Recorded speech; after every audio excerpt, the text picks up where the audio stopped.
अब यहाँ हम देख सकते हैं बेटा क्या क्या चीज़ें हैं यहाँ पर। दिखाओ हम क्या क्या पढ़ सकते हैं यहाँ पर।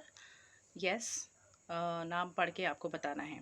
ठीक है, तो यहाँ पर हो गया coal, petroleum, natural gases, forest, all these are the exhaustible natural resources. तो इनको एग्जॉस्टिबल क्यों कहते हैं, इसका आंसर आप देंगे।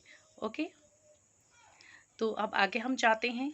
आगे हम पढ़ेंगे कि इन नेचुरल रिसोर्सेज को हमने, जो क्वेश्चन मैंने आपसे पूछा था उसका आंसर आप इजीली दे सकते हैं by seeing this. We will see this diagram और what are the in the container. Okay, so I hope you all understand the what I am just going to ask and what did I ask from you। तो आपको समझ में आ गया होगा। तो अब हम पढ़ते हैं। तो आप बताएंगे ये जो डायग्राम है वो क्या डिपिक्ट कर रहा है। आपके सामने जो डायग्राम आ रहा है वो क्या डिपिक्ट कर रहा है, क्या बता रहा है आपको। यहाँ एक ब्लैक कलर का आपको सब्सटेंस दिखाई दे रहा है और जिसका नाम आप शायद जानते हैं और शायद देखा है। अगर हाँ तो आप आंसर देंगे इसका। तो ये है कोल। तो नेक्स्ट जो हमने देखा, ब्लैक कलर का कोल जो होता है वो कहाँ कहाँ काम होता है आपके हाउस होल्ड कुकिंग में, जब हम खाना बनाते हैं, थर्मल पावर प्लांट में। इसके अलावा आप देखेंगे कि हम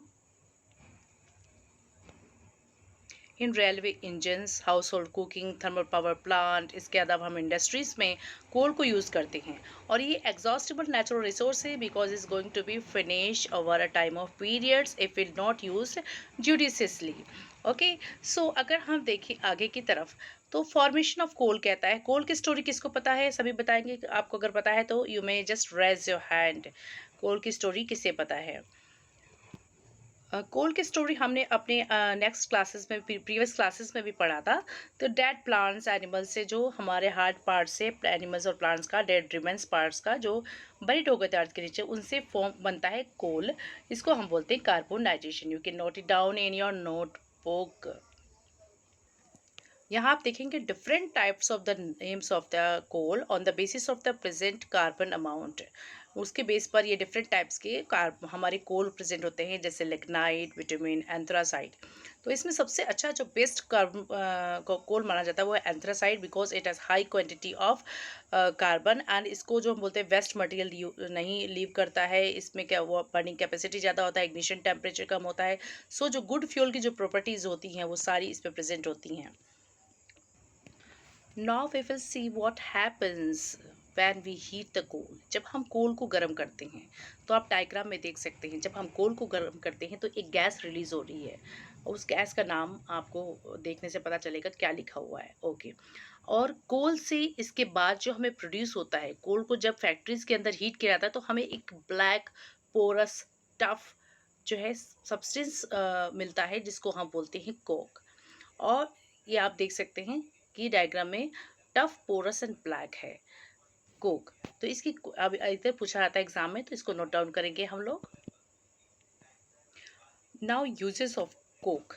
जो कोक है वो हमारे किस काम आता है, तो आप देखेंगे कि कोक जो हम स्टील बनाने में, जब स्टील बनता है तो उसमें कोक, उसके प्रोसेस में जब हम प्रोसेसिंग होती है तो इसमें थोड़ा सा कोक मिला देते हैं तो स्टील का फॉर्मेशन होता है। इसके अलावा एक्सट्रैक्शंस ऑफ मेटल्स, जब हम मेटल्स को निकालते हैं तो प्योर फॉर्म में मिलने के लिए हम थोड़ा सा उसमें कोक को ऐड कर देते हैं, तो उससे हमें एक्सट्रैक्शन होना मेटल्स का इजीली हो जाता है।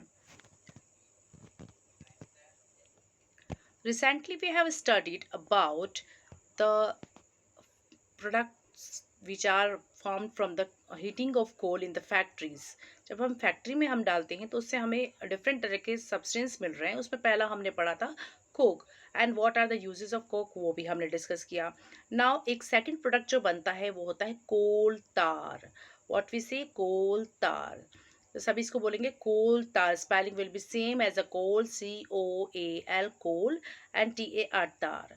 ये कैसा होता है, लिक्विड फॉर्म में होता है, जबकि कोक हमने एक सॉलिड फॉर्म में देखा था।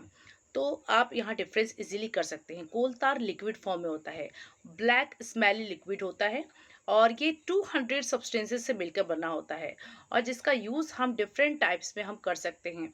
जैसे आप यहाँ पर देख सकते हैं सिंथेटिक डाइज बनती हैं कोल तार से, प्लास्टिक्स बनते हैं, पेंट्स बनते हैं, सिंथेटिक फाइबर्स बनते हैं, pesticides, we can make the पैथो photographic materials, naphthalene walls, roofing materials, drugs, explosive and perfume.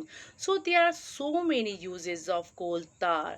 तो इस कोल तार के यूजेस को अब हम लर्न करना है।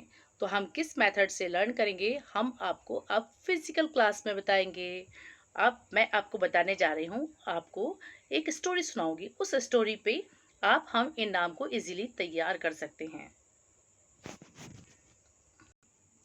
हमने 2 प्रोडक्ट्स पढ़े हैं, coke, coal tar and third one is coal gas. Coal gas भी जब हम कोल को फैक्ट्रीज के अंदर प्रोसेसिंग के लिए डालते हैं तो then we get the third one product that is known as coal gas. और इसका मिक्सचर होता है that is made up of methane and hydrogen. Methane एक कंपाउंड है क्योंकि इसमें कार्बन और हाइड्रोजन जब more than one element use होता है तो हम उसको कंपाउंड बोल सकते हैं।